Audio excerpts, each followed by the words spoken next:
And every single time that Jimmy Johnson won a race with Lowe's on the car, or any team member won at Hendrick Motorsports, all those crew members got $400 gift cards to Lowe's.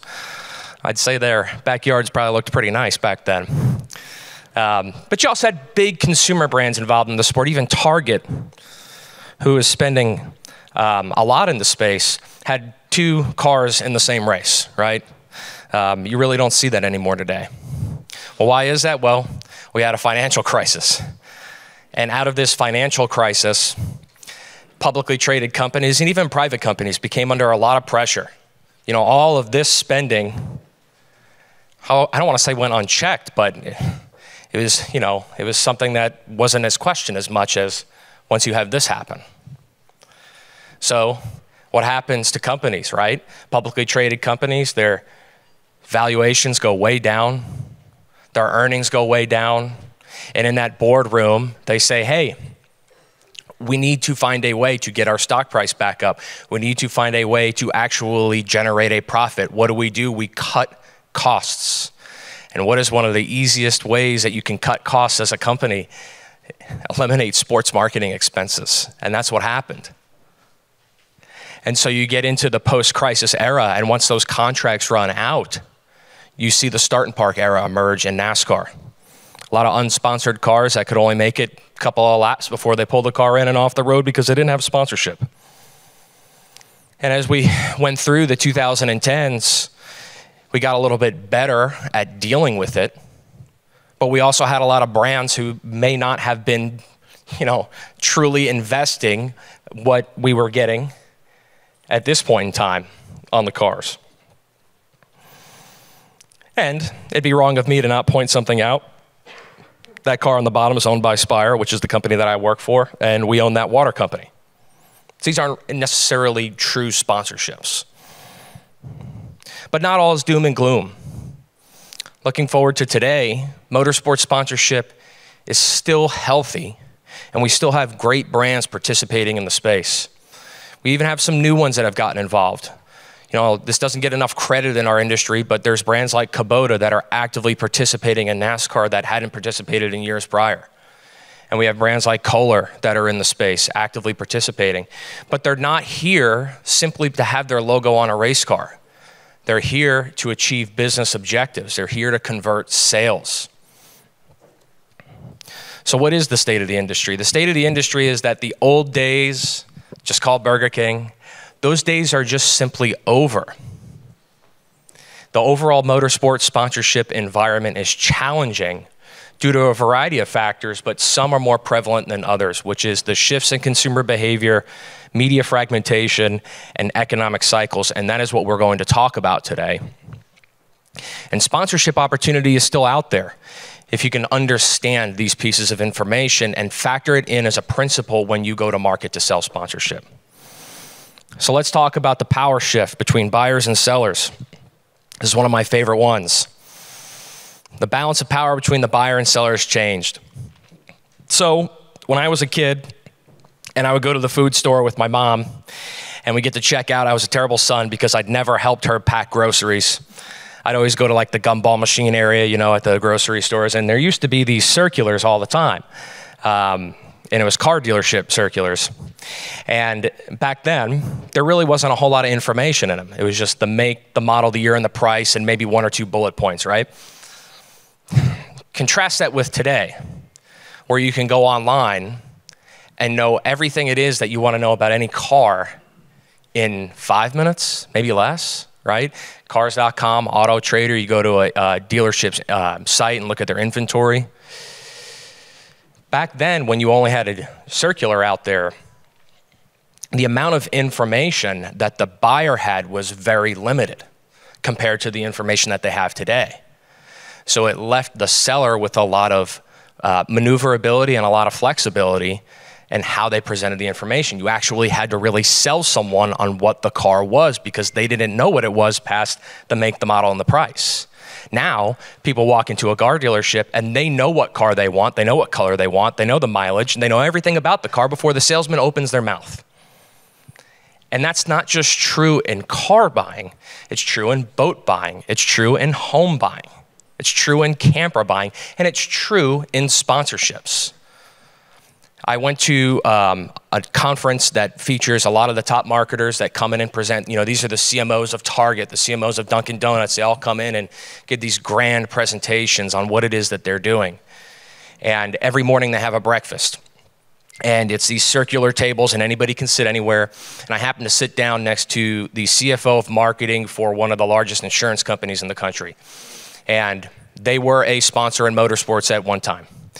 And I asked him, what are the chances, number one, what are the chances that if I solicited you and called you or emailed you that you would consider a Motorsports sponsorship? And he said, the chances of you sending that to me actually seeing it, me actually reading it, and me actually calling you back are the chances that you probably have less of a chance of me doing that than you winning the lottery. And that opened my eyes. And I said, well, how do you choose what you do sponsor? Because you're very active in sports sponsorship. You don't just do motorsports, you do golf and, you know, NFL and all these different things. And he said, Stephen, you know, what we're doing now is we are actually conducting our own research.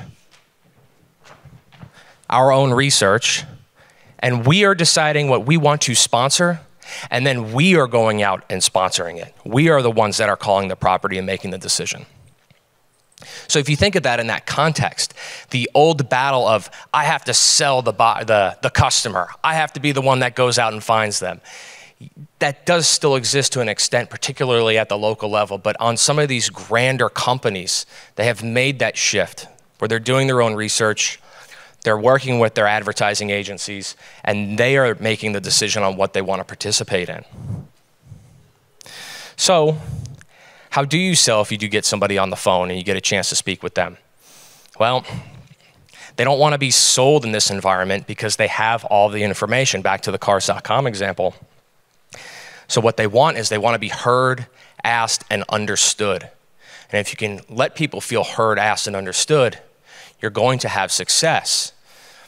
And it comes down to the questions that you ask. So if somebody walks on a lot and they're really interested in this one GMC Sierra they looked at on cars.com for the last 10 days, and they finally get on the lot, the dealership person, and you probably hear this if you walk into a dealership, they say, what brings you into the dealership today? It's because they're trying to mine you for information, trying to make you feel heard, asked, and understood. And when you tell them, hey, I really like that 2015 GMC Black Sierra with 68,000 miles on it, chrome wheels and max trim and heated seats, they're going to ask you, well, what is it that you like about it? Which part's your favorite part? And they're going to say, well, I really like the black. Okay. They're going to know if they can't sell you that Black Sierra, they're going to try and sell you another Black Sierra because you said that you like black, right? Heard, asked, and understood. They're going to ask you these questions. So when you are speaking with any prospect, it's important that you begin to ask them questions to understand where they are in their journey. And we're going to get into that next. So, selling in the digital age. Just a couple of tactics for folks. If you do get people on the phone, right? This is more audio-based. This is not necessarily email-based. I'm a big phone person. Email is nice, but you'll never get as far as you will if you are on the phone with somebody. So, right out of the gate, 9 out of 10 people do this when they cold call somebody. Hey, this is Stephen. How are you doing today? Oh my goodness, don't do this anymore. Here are the reasons why. Sound like every other salesperson. We all do it, yet we all get calls from telemarketers at 5 o'clock every single day, and the first words out of their mouth are, how are you doing today? What do? You shut down immediately. I don't want to talk to this person. And prospects generally know that you don't really care about how their day is going. So the sum of it is generally it's a waste of time, and it creates sales resistance right off the get-go. The second thing is going straight into your pitch. So you work up the courage to get on the phone and make the phone call to somebody, all kinds of pumped up, nerves are going, a little anxious maybe. You ask how you're doing today, and then you say, good, I'm great, I'm awesome, and you go straight into your pitch. Again, this is one of those things that you really shouldn't do in the modern era because you have no idea what matters to the prospect. And you're also presenting a product or service that may or may not fit the needs of your prospect. And again, you're triggering that sales resistance.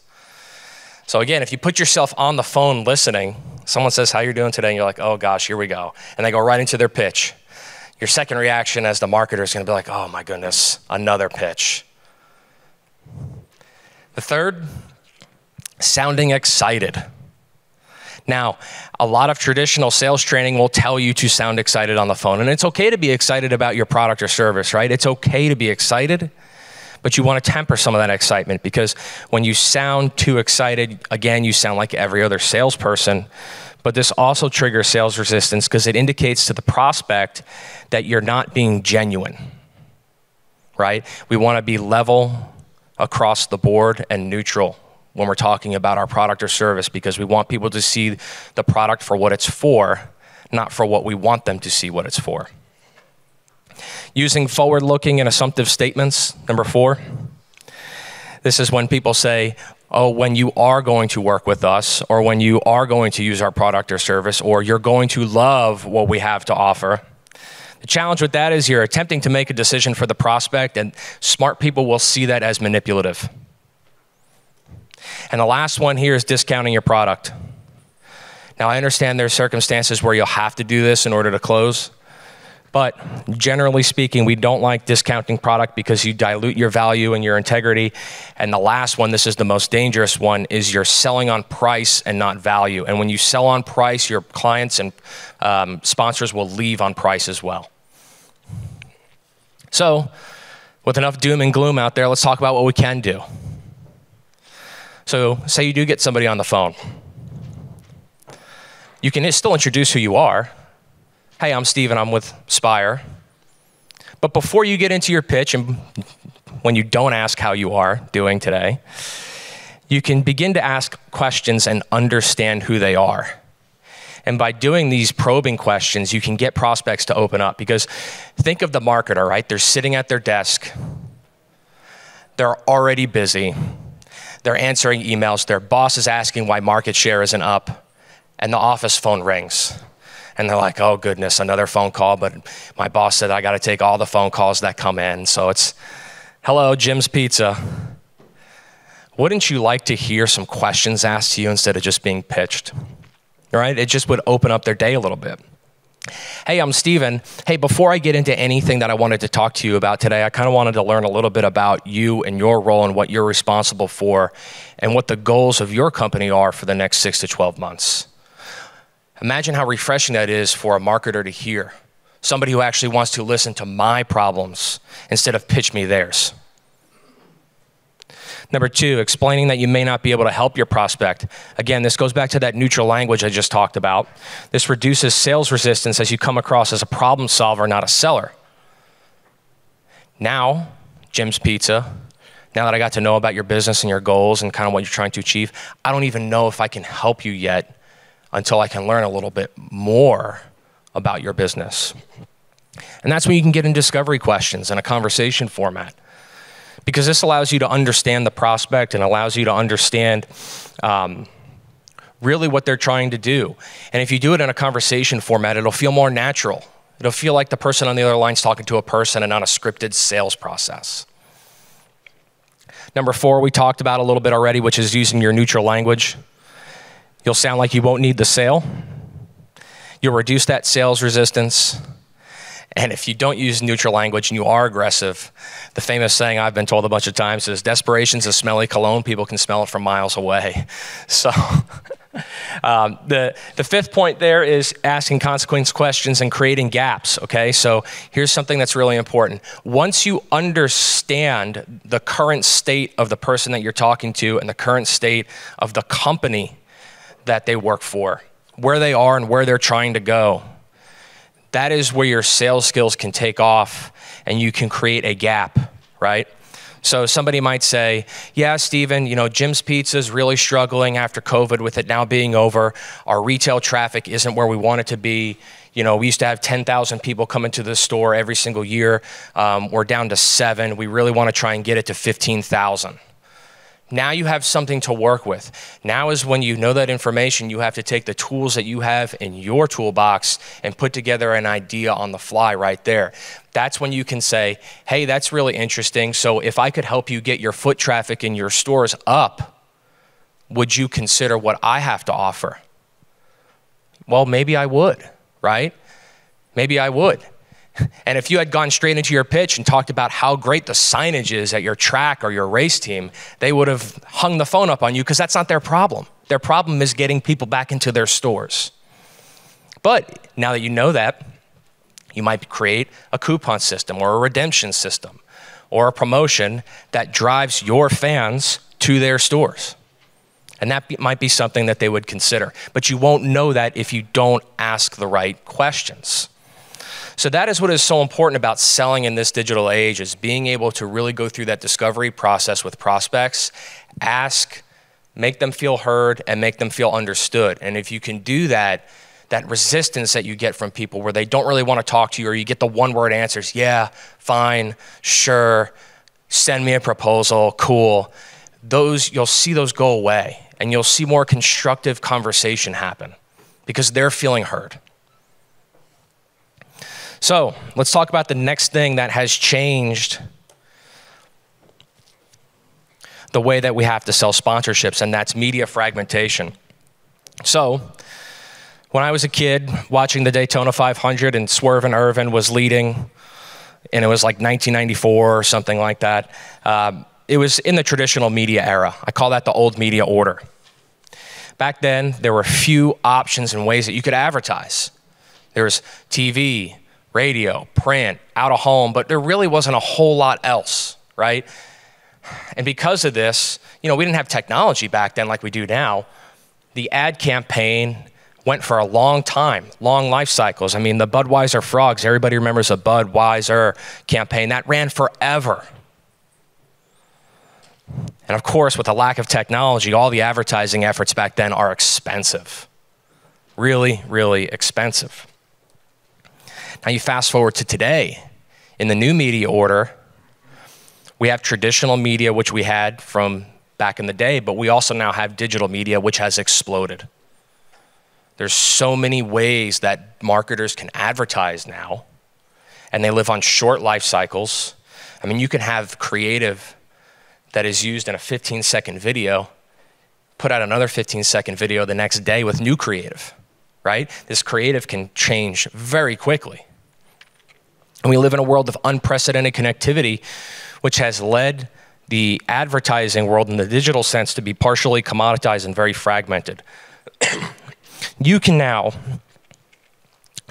have a content creator chosen for you if you go on a website and say, hey, I work in the construction industry. I want to target people who work in the construction industry to sell them gloves.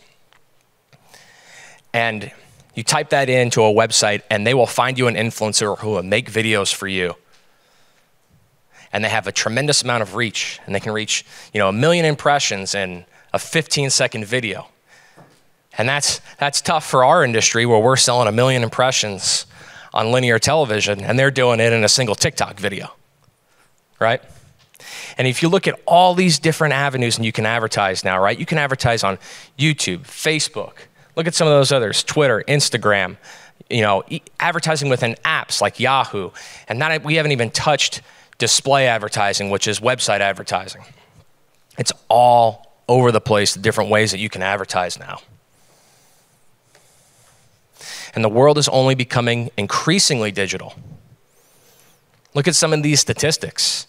1/3 of humans' waking hours are spent using mobile apps.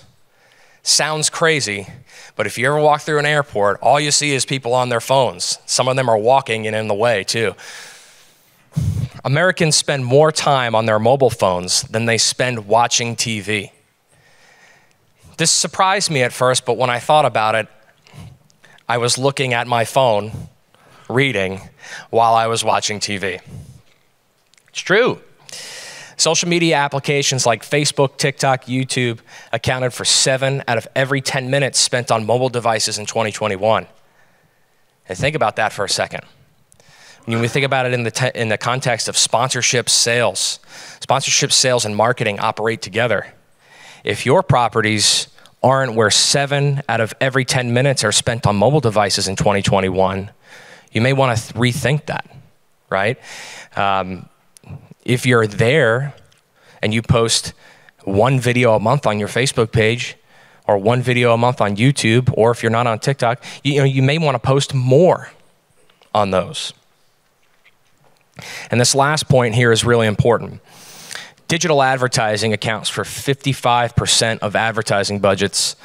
Linear TV accounts for 25%, and traditional advertising accounts for the remaining 20%. There was a time when linear was well above 50%. Digital has surpassed it in the mid-2010s and blown by it. So most of your advertising is done on digital now. My question that I'll ask you that just is rhetorical is your marketing for your property done mostly on digital? Is your storytelling about what you're doing day in and day out, is it living on digital? Are you putting things out on YouTube? Are you on TikTok? Are you putting out content on TikTok? How often are you doing it? Same with Facebook, same with everything. You have to be where your audience is. So this gets me into my next point. How do we deal with all of this? How do we deal with the fact that the world has become so digital and it's gone away from the linear roots where sponsorship was the golden age for motorsports? Well, we have to become fanatical about media and creating content because the lines between sales and marketing are blurring. What we are finding is that sales and marketing are happening together. So let's take a look at this quote on the right. I believe it's from a Dentsu article. As customers increasingly learn and buy digitally, sales reps become just one of the many possible sales channels. Because of this, sales organizations must be able to sell to customers everywhere. The customer expects to engage, interact, and transact with suppliers. So think about that for a second. Say you're a racing team and you have an Instagram page. Commerce should be allowed to happen on that Instagram page, right? Somebody should be able to get a hold of you on that Instagram page. It should be easy to buy something. I put this example down here.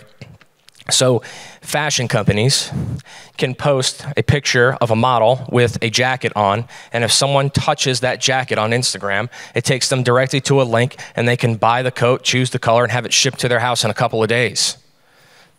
This is what our industry and the rest of the industries are all fighting against. If I'm a marketer and I sell jackets, am I going to do that, or am I going to put my logo on a race car and hope somebody buys a jacket? I'm going to do that 10 out of 10 times.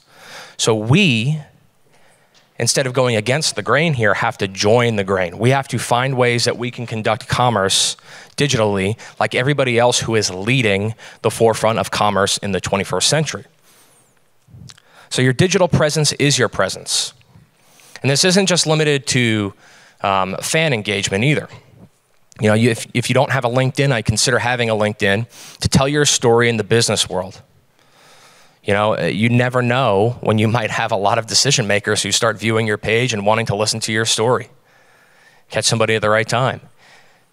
People don't know you exist if you're not on digital properties these days, particularly social media. It's part of the reason that I'm up here. I know that if I'm not up here, I'm not visible in the 21st century. It's just how it is. You've got to actively seek out audiences and meet them where they're spending their time. So I want to elaborate on this for a minute. If you're a track and you're on Instagram, I'd encourage you to, if you're not already, follow some of the other tracks, follow some of the drivers that compete in your series, and comment and follow their stories and engage with their stories. Be interested in what's going on with them. And when they win at a track that's not yours, congratulate them. If you're a driver, follow other drivers, interact with them. You know, comment on what tracks have going on. Be there, because what that does is it ups your positioning in what they call the algorithm, and you become more visible. This is just marketing. You're just trying to become more visible and be where everybody else is. And you can talk with fans too. It's okay to follow a fan. Comment on their life, follow their journey, follow their story. It's just going to raise your profile. The world is happening digitally. And the last point here is to never stop learning. If you never stop learning, you're always going to stay on top of what's going on in the marketing world. So when we talk about the economic machine, all relative to sponsorship, this is more for your sponsorships that you currently have. We live in a world right now where interest rates are increasing. I think everybody's seen that quite a bit. As a result, stock prices will face pressure from these increased rates. Some of them already have. And when the tide goes out, over-leveraged companies will be exposed. Shout out to FTX. And those with exposure to such companies will face hardship. We've seen this in the tech sector. If you look at the tech sector, whether it's Google, Meta, a couple of those companies, they've suffered a deep drop in their valuations. And as such, they've gone through periods of layoffs. The crypto industry, we all know what is going on there. The reason that I tell you all this is because we have to be careful about our current sponsorships, because as this potential challenge of higher interest rates seeps its way through the market, because those industries are at the forefront, crypto and tech, it could impact some of our current sponsors that we have. So how do we navigate this? Now, some might be recession-proof, but some who aren't, stay close to your points of contact. Stay in touch with them. Talk to them regularly on the phone. Not too much. They do have jobs to do. But when you can. And if you sense that the recession is a challenge for them, which you can have no problem asking them, hey, is the recession going to be a challenge for you? Ask them how you can help them. Because there's going to be, if they sponsor 20 properties, there's going to be 18 who never ask that question. And if you simply just ask, hey, is there anything I can be doing for you guys? Even if they say no, they'll appreciate it. Find efficient ways to deliver incremental value. You know, as we are going through an economic uncertainty, you may want to begin thinking about ways that you can provide incremental value to your current sponsors. That might be having something in your back pocket that you can give to them if you sense that they may be going through some hardship. Or it might be if you want to give them a little bonus to try and earn the renewal. But start thinking of ways that you can deliver incremental value if you need it. And the last one here is prepare for potential losses. And I don't like this bullet point slide, but it is a reality. If the tide goes out and another industry gets wiped out, it could be one that is a sponsor of somebody in this room. So we have to be prepared financially on our budgets that we could lose somebody. But at the end of the day, we're all hoping that we're going to grow. But we also have to be in touch with reality that we don't know what's going to happen here in 6 to 12 months. So let's talk about the future of sponsorship. The future of sponsorship is one of transition where business models are going to have to adapt in order to survive. You know, you heard me talk earlier about how we needed to change up our tactics and how we talk with people so that they're heard, asked, and understood based on the technology that exists in the world today. We've talked about how media has changed, and it's gone from just a linear, disconnected atmosphere to a very digital and very interconnected atmosphere. So how do we take all that into consideration and put it all together? My first bullet point here is that properties are going to have to close the gap between their community and prospective sponsors as a means to generate faster return on investment. So what does this mean? When you talk to a prospect, you really have to be able to deliver an audience. And it can't just be, I have 10,000 people who follow me, right? It has to be, I have 10,000 people who I interact with regularly. I know them. I know everything about them. This is their age. This is their location. They're diehard for us. This is how much they buy in our merchandise. And you have to be able to deliver that. All that information right away. And it should be in your sponsorship presentations, your metrics about your audience. And it's not just age demographics, right? Like you should be going that next level deeper and show to what extent do you know your audience. Because sponsors will buy no matter how small the audience is if they really know who the audience is. Second point here, rather than one or few, multiple points of value will have to be provided. So this goes back to, we can't just have the logo on the wall or the entitlement or the logo on the race car, the logo on the fire suit anymore. There has to be multiple points of value that have to be created. And this is why I encourage every single one of you is to get more involved on digital and social media, because that is where brands are becoming more involved. So start building that up today. If you're not on some of these platforms, if you're not putting out long form content on YouTube, or if you're not on TikTok, I encourage you to get on there and Your first post may not be the best post, but what's more important is to just get started and go. And you'll look back a year or 2 years later and say, gosh, my first post was terrible, but look at me now. If you start today, though, you're going to have a library, and ultimately that's what brands are looking for. They're looking for something they can plug into. Number 3, properties must gain education on marketing and how it works in the new media order. I would encourage every single one of you to not just attend a show that is motorsports centric, but also attend shows that are just about marketing. Or get in touch with people who are on the marketing side. Even if you have a good relationship with some of your sponsors, and just ask them. Like, hey, like, what are you guys doing in marketing now, and where are you seeing success, and why does it matter to you? And you'd be amazed what you can learn from them. They'll tell you things that you can take in your head and say, maybe I should be doing that for myself. Number 4, failure to adapt will possibly lead to painful outcomes. Look, if we all just live in the signage, PA read, logo on website era, we're going to continue to burn and go through attrition and lose sponsors, okay? But my last point to everybody, I want to end on a positive note, is to think in abundance. We live in the United States of America. There's plenty of opportunity here, even in recessionary times. And never be so sure of what you want that you wouldn't take something better. We're all here because we all want to get better. And you all can get better if you factor in this digital marketing world that we live in now, and all the things that you can be doing to just take one step forward, okay? So with that, that's the end of my presentation. I kept this short. I kept it very high level. I'd love to go deeper with you guys if you want to go deeper one-on-one in questions here. Do we have another mic? This one works now? Okay, so I shouldn't turn both on next to each other. So I'll put this mic here for any questions that anybody may have. Thank you. You may have to turn the bottom. On the bottom? I'll let you do that part. Oh, I'm no AV expert, but now, does that work? Check, check. There you go. Okay, great. Except the holder don't fit in mine. AV staff. Shout out to the AV staff. I don't think it does.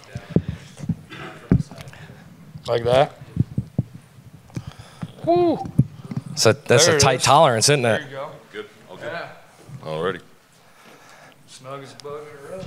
So don't be bashful. Any questions, come on down. Any thoughts?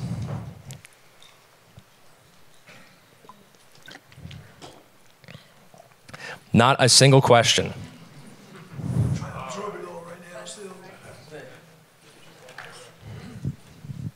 Gotta do something. I know, right? Yeah. You can bring that back a little bit if you want, so you don't feel like you're standing.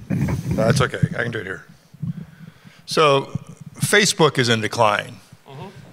The total number of people on it, the demographics that are on it, it used to be young people. Now it's like a lot of old people. So, which social media platform should we be concentrating on? Because I'm not going on TikTok. You don't have to.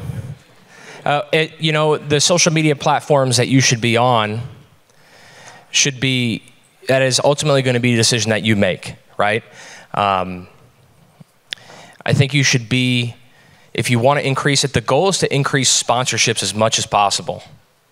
It's to be on all the ones that have the most attention. Facebook still has a lot of attention. TikTok has a lot of attention. And you don't have to be on TikTok, but for everyone that you're not on, there are consequences of not being on. So what I would say to you is I would look at where the attention is, stay on Facebook. Instagram still has a lot of attention. Twitter still has a lot of attention, probably has more in the last month than it probably has in the last couple months. So it's all there. It's all there. But just continue to keep an eye on what the big ones are and just have a presence there. Typically, if brands start having a presence there, that's when there's enough attention there that we should start paying attention to having our own there. Like when you start seeing consumer brands get involved and, say Brawny Towels or, the goldfish, that you eat out of this. Any kind of consumer brand starts getting involved, that's when we need to start taking an eye and looking and saying, hey, maybe we should be participating in that. Snapchat's another good one too. I see that you were just mentioning about the social media. Is there a place where you can actually go to see what companies really use which one most then? Because like the demographics of it then. So that's what I'm really going after, is trying to find their demographics, which companies goes. It depends on what company. If you're going for a sponsorship, it all depends what they are selling, where they're going to be located at then. They're going to put more, because Facebook really deals more with the older generation, okay, where TikTok does not then. So, depending on what brand or what company you're really going after, how do you find which those companies are, which ones are they using in that case then? So the question was about which social media, just so I had that correct, which social media would you, the question was, which social media should you use in order to go find sponsorship? Yeah, exactly, right, exactly. How can I, they say, how would I find a company A, B, and C? How would I know what forum or what they use mostly in that case? Well, yeah. How would I find that out then? How's a good way to find that out? How's a good way to find out what companies are using what social media? Yeah. So as to have it, to use it, and to search for them, as a property, whatever it is that you sell, I would be on all of them and consistently put it out. And I understand too, as sometimes as a small company, it's difficult, but you do the best you can to just maintain consistent posting on all of those platforms, right? Now, you may not, and I understand the controversiality of TikTok in some cases, but you may not be on TikTok. A brand may really value TikTok. So you may have to be on that in case you want that brand to do something with you, right? So, yeah. That's what it takes. That's what it takes. Right. They're going where the attention is, because brands are doing the same thing as us. The brands are just going to where the attention is. We have to go to the attention and bring an audience to that brand within that social media platform. What I look at too is, the people on TikTok don't know my age. They don't see me. As a matter of fact, they might be able to figure it out there some conversations going on, but they really don't know, otherwise, that sort of thing. Yeah, and you never know, you might put something together that goes viral. Yeah. Right. So. Can I add something? Sure. So there was a really good presentation yesterday. Do you mind just handing him this microphone? Yep, no problem. There was a really good presentation yesterday on Instagram and Facebook specifically, and how. Thank you. There was a really good presentation yesterday on Instagram and Facebook marketing specifically, and demographics. And a lot of people, one of the points that was made in the presentation was Facebook. A lot of people say that it's losing, market share or whatever, but in reality, it's really just kind of plateauing and it's really saturated or reaching market saturation. And interesting, things about that was takeaways I just kind of want to add while it's relevant in this conversation is Facebook is still super popular. Younger demographics don't really post, but they still interact a lot. And older generations on YouTube tend to go on to learn things. People above 40 go on and love it for learning how to do something. And younger demographics still use it a lot just for different reasons, but they spend more time while they're there. And another kind of thing to add was that it seemed, if I understood correctly, TikTok wasn't something that they recommended focusing on because it's what are people expecting to be presented with when they're on the platform they're on, right? So if they're on YouTube, they don't mind watching an ad that's more relevant to their life in a way that's oh, I'm actually interested in this topic, and this ad is relevant to my life because I'm willing to be in that mindset of watching a video or something like that. Whereas TikTok is so erratic. It's just okay, here's a cute cat, and then here's a car that revs its engine, and here's something else that's completely unrelated. So it's, I don't know, just wanted to add that for people. Yeah, and within the sponsorships, it's not so much about us selling sponsorships within our TikToks. It's about just being there and having the captive audience. But another question here? Oh, yep. My question is about making the initial contact and how to find decision makers or how to get to the decision makers on companies, potential sponsors that you don't have a previous relationship with. Yeah. So at the base level, you know, there's just like racing. There's plenty of ways you can spend money and it's shorten the process, right? So starting at the base level, LinkedIn is great for that. I use that even still to this day to find people and get in touch with them. Just for the people watching at home, the question was, how do you get in touch with people to make first contact if you don't know who the decision maker is? LinkedIn's great for that. There are also services out there. A popular service that people use is called Sponsor United. Sponsor United is a sports sponsorship service that not only educates people on companies and what their sports sponsorships are, but also who to talk to. Another popular one is Winmo. That's typically more for advertisers and sellers of advertising, where they'll just have contacts of the person and the company, but also who their agencies are. So if you're having trouble getting in touch with the person, I'm going to use Burger King as my universal example. If you're having trouble getting in touch with the person at Burger King, you can get in touch with their agency, and they might be able to give you an answer because they might be over their sports marketing. So those are a couple of different ways that you can find who the right person is. And it also depends on who the company is, what their title is. So you might have, you know, Chief People Officer or Chief Human Resources Officer. You know, all these companies have different titles. So, but you can search for Director of Marketing, Chief Marketing Officer, that kind of thing, and eventually find your way. And another good way to look for the right person is to look for press releases. Okay. What are your thoughts that like a LinkedIn Pro membership is like a necessary thing so you can contact people that are, you know, don't have messaging? I had it for a year and didn't find success with it. Okay. You know, I think that LinkedIn is good for posting information and building a network, but you know, as far as solicitation within LinkedIn, I do not think that works well. In terms of finding the right people through LinkedIn and a LinkedIn Pro, I haven't seen success with it. Sponsor United has probably been the best one in terms of learning how sponsorships work at each individual company and who the people are and who to get in touch with. Perfect. Thank you so much. Of course. How do you find those agencies? How do you find those agencies in terms of in what capacity? Well, just Burger King's agency or whoever's. How do you know what agency they're working with? So two things there. Sometimes it takes time and learning. The agency tree is expansive. There's 4 major agency groups and they own them all. And then there's independents who are independently owned still. But Winmo has a lot of that information on who everybody's agencies are. And then also, Say that again, what was it? Winmo, W-I-N-M-O. And that is a service I can tell you more. Yeah, and then also Google search. I mean, you'd be amazed what you can find on Google. Sure. Who's Burger King's ad agency? Sure. Yeah. A lot of them don't have a list. So I was just kind of curious as to your thoughts on what you might see as some of the biggest missed opportunities for series and tracks to assist their drivers with creating value with sponsorship. Can you say that last part again? What are some of your, I guess, most notable critiques or tips on helping series or tracks help their drivers, teams create value through sponsorship?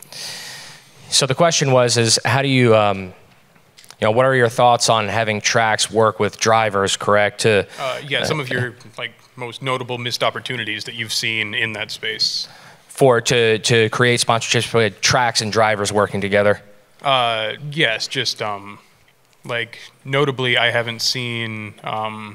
I know a lot of the speedways kind of get a little bit protective of broadcasting their races to increase reach and things like that. I understand ticket sales, but just things like that. I don't know if that's a plus or a minus, but just different ways that tracks or series can help their teams create value and reach. Yeah. So the question is how can the tracks and series work together with drivers to create more reach and create more positive outcomes? And what I would say there is, as we talk today, when you go through that questioning process and a discovery process with a prospect and you hear, is to think globally, right?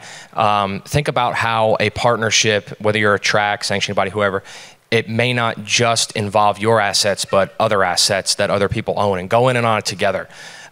Put together a pitch, you know, if somebody asks for this, right, where you're not only having an entitlement of a race, but you're having a relationship with the driver. Maybe the driver's doing an appearance for the sponsor. Maybe they're sponsoring the driver in that race. But going in on it together from day one is a great way to do that. And I feel like that's one of the missed opportunities is we don't aggregate enough assets to go to market and sell together as a group. And if we did that, we might see more success because as a marketer, think about the marketer's role. There's a race going on and I get called to sponsor the driver. Well, there's 36 other drivers in the race or however many other drivers there are. Well, how do I know that my car is going to be on TV if that's what I value? I want to get a lot of exposure on streaming or something like that. But if I go in and I say, well, you could be the race entitlement and sponsor the driver. If money wasn't the problem, well, now you have a positive outcome, right? Because it's the Jim's Pizza 150 and Jim's Pizza has a car in the race. Jim's Pizza gets what they want, the track gets what they want, and the driver gets what they want. But I think that all starts with going in on it together and creating a value proposition to the brand that is more cohesive rather than it being me versus you. Mm-hmm. So hopefully that helps. Yeah, that works. Thanks. Hey, how's it going? Good, how are you? Oop, I'm a little too short for that. My biggest thing is when companies don't have the resources to put together a solid content and media team, what should they prioritize in creating their online presence and where should they start? So that's a really good question. So the question was is if a company doesn't have the resources or a team doesn't have the resources to put together a content media, what was the term that you used at the end? Content team, media team. Content team, media team. What do you do? And what should you focus on is what you had said. Now when you say focus on, do you mean like social media accounts that you should focus on? Or like in creating their content, like should they just focus on posting as much as possible? Should they focus on just like really easy grab and go content? Or, you know, like where should they prioritize the resources they do have in creating content? Like should they, you know, create long-term content or, you know, should they take their broadcasts if it's a series and, you know, post it to social media and like what are kind of like the easy grab and go things that they can do and what will get them their biggest kind of bang for their buck? Yeah, it's a really good question. I hate to call him out, but our content guy for our Aspires back here, and he's probably actually the best one to answer this question because he's got all the answers on this stuff, but he may critique me later on afterwards. But my personal thought on this, and there's no right answer, is to do something. Number one is to do something. Make sure you're at least putting something out there and doing it consistently. That's probably number one. But then number two is to try, and we call it A/B testing, try and see what resonates with your audience. So maybe take a snippet from your stream if you have that capacity and post it and see what the reaction is like. Or just grab and go stuff and see what the reactions is like. And calculate in your head what takes the most time versus what can get me the most positive outcome, and measure what you can do and find the balance. That would be my recommendation, because otherwise, if you just post grab and go, you may not know that the short snippet of the late spin that won the guy the race might be your best performing content, and you could have done that, cut it, posted it in 5 minutes. Perfect. So hopefully that helps. No, it helps a lot actually, thank you. He's back there with the Chevy jacket on. My question is how much are you Inspire Motorsports working on doing like at-track hospitality, and is that still relevant in today's marketing world for motorsports? Yeah, so the question is hospitality still a key component of sponsorships? And the answer to that is absolutely yes. We're actually seeing it more now than we did previous to COVID, because COVID happened and there were no events. And now that there are events, people are hungry for them. We actually, in our discovery calls, are finding that people are saying more now that they want to be able to host and entertain customers at events than they ever have. So for us, yes, hospitality is a really big part of what we do, and it's actually a big lead into sponsorship. So one of the things that's really important about sponsorship today is, because we all know it's expensive, is you might start by getting somebody in with hospitality and they just come to a couple of races and have a great time. and they meet the driver, and then that's when they want to do something on the car, because now they feel bought in. They're like, I can't not do something with these guys. I really like them. I really like the driver. I really like their story. So hospitality is really crucial for us, and we take that very seriously with our racing team in terms of giving everybody an incredible experience they can't buy otherwise. Thank you. Of course. My question has to do with the driver. So like you're selling Corey, he has over 90,000 followers on Facebook. He's verified. You also have Landon. He's got like over 30,000 different. So my question is, how important is the driver? So a lot of drivers are difficult to get them to embrace the social media, and ultimately you are selling, if you're a race team, you're selling your driver to the sponsor. Their likability, they're an influencer, how good can they, if it's a product, how good can they relay the product? So how important is that? It's crucial. Yep. It's crucial. I mean, the people have to know that as we've gone into this digital world that we talked about today, the driver has only become more important. There was a time where the driver was less important, because we were in a very heavy business-to-business selling environment where we were trying to connect one sponsor with another sponsor to create a couple $1 million sale to justify why they should sponsor our team. But the drivers are now really driving home the deals from happening. They're also bringing deals because people now realize that you can direct message the driver on social media and have a conversation with them. And I've had people walk up to me, drivers, and say, hey, this guy messaged me. Do you know him and can you talk to him? So it's so important that the drivers embrace social media and use it consistently, because ultimately that is what's going to be what drives home opportunity in the future. Do you get asked a lot about your driver, or do they look them up on social media? Like if you're pitching a potential sale to a sponsor, Mm-hmm. Do they ask you how many followers? Does that play into it? How much their social media is, their presence? If that's what they value. Okay. You know? Just depends on what they're looking for. Yep. So some companies say, you know, we're not even necessarily here for the branding on the car. We're here for customer engagement, right? And at that point, not really a whole lot about how many followers, you know, a driver might have on social media. Right. It might be more about, you know, customer entertainment for them. But there are ones that are just saying, hey, like, for every time that your driver puts out something on social media, how many people does it reach? And what's his engagement rate? And, you know, how frequent does he put things out on social media? And those are the more sophisticated companies that have deep marketing benches, and they want to know those details. And that's why I said earlier today, you have to be able to go that next level deeper in providing that information on the front end of the conversation so that marketers can see it, because they want to know it. They want to know because you're battling against influencers. Yeah. You know, if I'm an influencer on TikTok and I can sell 100 teddy bears in 10 minutes, and, you know, your driver can sell 100 teddy bears in 3 hours, you know, I need to know which is going to do which, right? So, because they're trying to do risk assessment just, you know, to decide if it's a good buy or not. Thanks. I have a question. It's two-part. I'll let you answer the first one first, and then I'll ask the second one. Endemic versus non-endemic. Have you noticed it being easier to acquire sponsorship through one or the other? You know, I feel like a lot of the endemic successes are already here in terms of what we work on. You know, they're already involved, they're already participating at some level. The non-endemics, I feel like, are just kind of a category that we naturally go after more, because racing might be new to them, racing might be different to them. So hopefully that is the first part of your question that I would answer. It's three parts now. You brought in another one.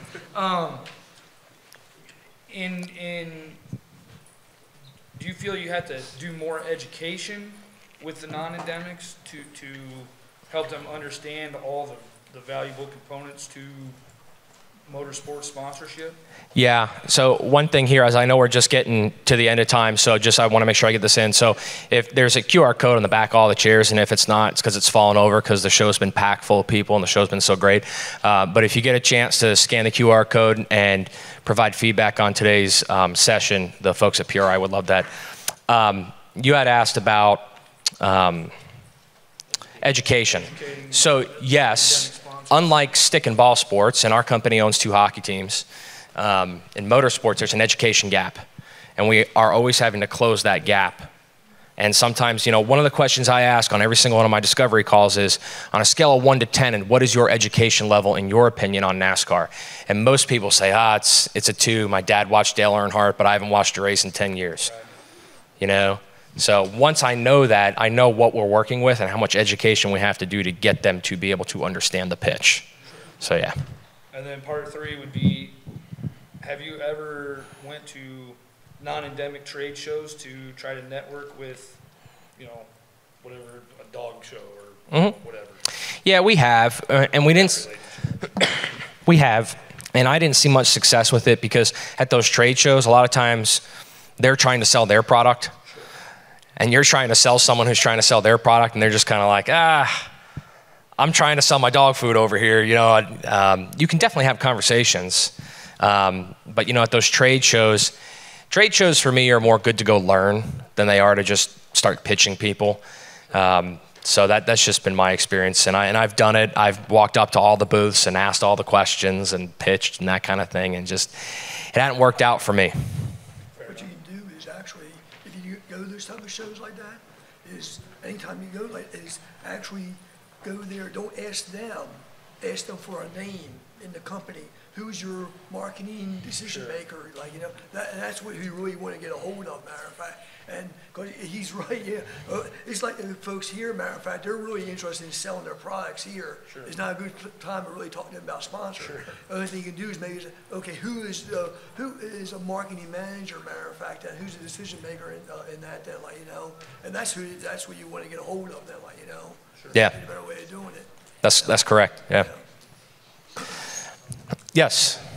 Back on the conversation of teaching your drivers, and maybe even your tracks, how to use social media and market themselves, what do you do if there's a language barrier or even an age difference or age barrier where they don't really understand how to use social media? I heard a call. So the question is how do you engage with with talent? In this case, could be a driver who there might be an age barrier or language barrier where you would have to communicate with them. The language barrier is a tougher one for me to answer if there's not an interpreter there or somebody like that who can, but if there is somebody, I would just try and get the basics, and the same for somebody if there's an age barrier, just get the basics, just get something. Just get a post in, because something's better than nothing. And as time goes on, this is my whole thing, is to just get started. As time goes on, you can build on that,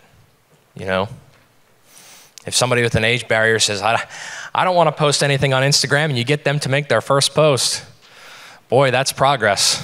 You can also hire somebody to do it for them. That's another thing. Hire somebody to do it for you. Well, kids are fine too, as long as you get. That's really good. Yeah. Don't post nothing too bad though. Yeah. Any other questions? Going once, going twice, going. Google Translate. That's what I use. I tried to use that when I was in Europe without internet, and it didn't work, and I was up a creek without a paddle, man. I had to try and order a coffee in Austria. It was impossible. Got another question? Yeah, so I came in a little bit late, but okay. I just started rallying my past year, stage rally, and now going into my second year, I'm trying to secure some sponsors. I know it's a little bit late in the season to be doing this, but I wanted to see what would be the best way for somebody in my position to do so. Like, where do I start? What should I focus on? Stuff like that. Well, I think if you're just starting with sponsorship, do you have anything that tells your story or any kind of proposal information or anything like that, or you are just starting out ground floor? Well, so I have a deck created and just several documents drafted up, but as of, that's it. Yeah. So the question was, is if I'm just starting out going to search for sponsorship in my second year of my professional career of getting going, what do I do? And my answer to that question would be, is get people to just start looking and giving you feedback on your proposals and your information. But also, just get out there and just start making calls. And you're gonna fail. It will happen.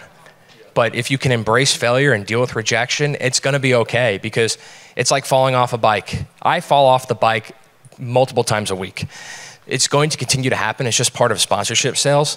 But what happens is if you stay at it, like it's like brushing your teeth, right? Or going to the gym, you're just gonna get in shape.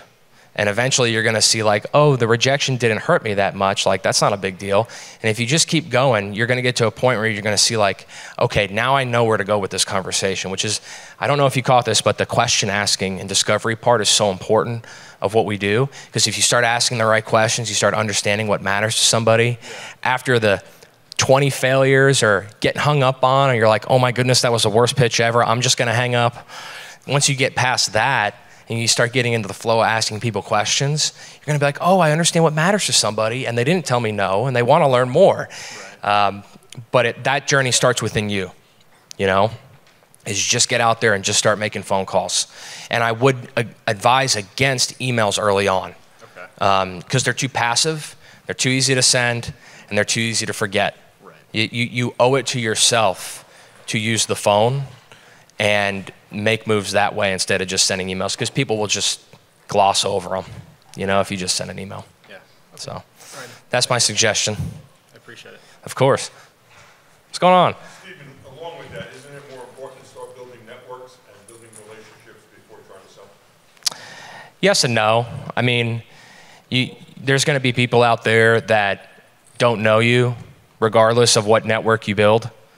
You know, if he wanted to call Jim's Pizza, people here may not know who Jim's Pizza is. You know, we live in a different world now. Relationships are still very important. It's the core of our business, but you got to get out there and continue to sell externally outside of your network and outside of your relationships every single day, because that's how you grow it. So yes, certainly connect with people. The one thing I did forget is to connect with your sanctioning body and talk to them and ask them and talk to them about what you're trying to achieve. Whoever runs that series, because they might be able to help provide you with guidance too. Sometimes those folks have resources, you know. We work closely with our sanctioning bodies as a partner, as an addition to what they're doing. We try to embed as much as we can with them, because we feel like if we're working together, our chances of success increase. They might be able to actually supply you, if they haven't already, with information about the series, viewership numbers, engagement figures, things like that, that might help you put together a more compelling story. Cool. Well, thank you all for your time. I really appreciate it. Merry Christmas.